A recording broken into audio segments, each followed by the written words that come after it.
Ed, have you heard the story about the boy who cried wolf? I don't have time for your childish stories, okay?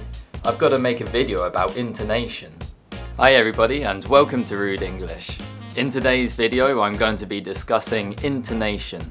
Intonation is the melody of a language, and it can be used both as a grammatical device and to express emotion.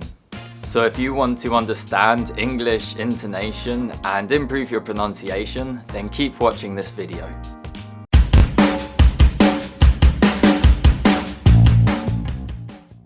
Languages can be divided into two groups, tonal and non-tonal.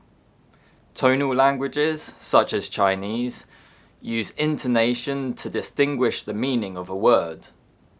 English is a non-tonal language. This means that intonation alone can't distinguish the meaning of a word. However, intonation does have meaning in English, and it makes our words easier to understand when used correctly. Students often struggle to understand intonation, and teachers often struggle to teach it because English intonation isn't standard. Different people have different intonation depending on their accent, culture, social position, and personality. However, there are some basic rules we can follow, so let's take a look at them now.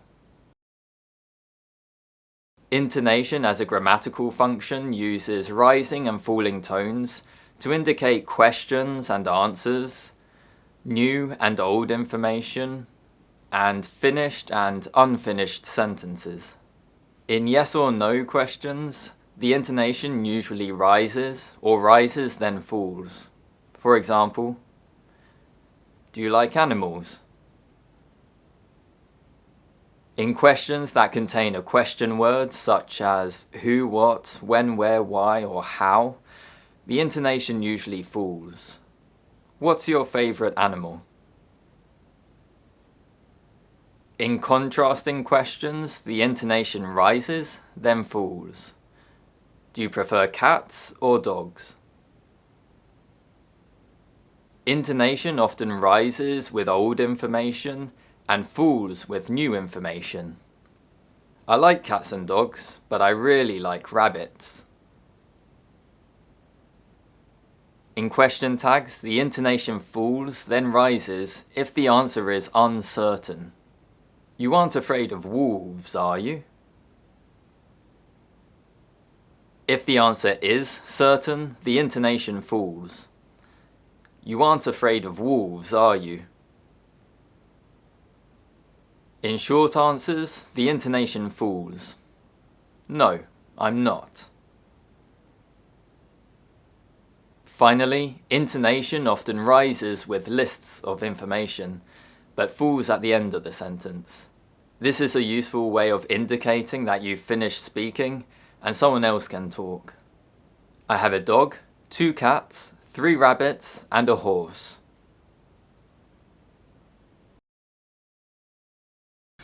Oh my gosh, Ed, there's a wolf! Quick, run! Really?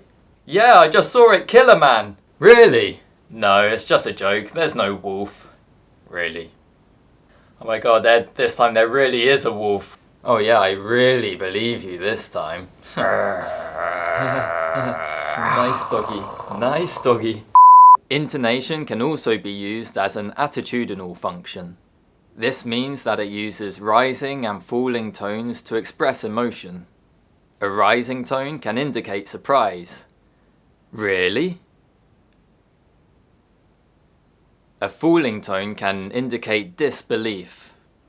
Really? A flat tone can indicate boredom. Really? And any mixture of these can indicate sarcasm. I really believe you. Remember that intonation isn't standard, and some emotions may be expressed differently by different people. In particular, sarcasm varies a lot. Furthermore, intonation is used in combination with sentence stress, so I recommend you watch my video on sentence stress for more information about this. So if intonation isn't standard, then how can we learn it? The examples contained in this video are widespread and they're a good starting point for understanding English intonation. But the best way to understand it is simply to become more aware of it. When you listen to native speakers, focus on how they use intonation. How does their intonation change with their emotions? Does their intonation change depending on the grammatical function? Once you have identified some common intonation patterns, you can start to imitate them and incorporate them into your own speech. I recommend you record yourself speaking English so that you can listen and compare yourself to native speakers and monitor your progress. Well, that's the end of the lesson. Thanks very much for watching. If you enjoyed this video, please remember to like and subscribe and leave some comments below. And I'll see you all again next time. Goodbye.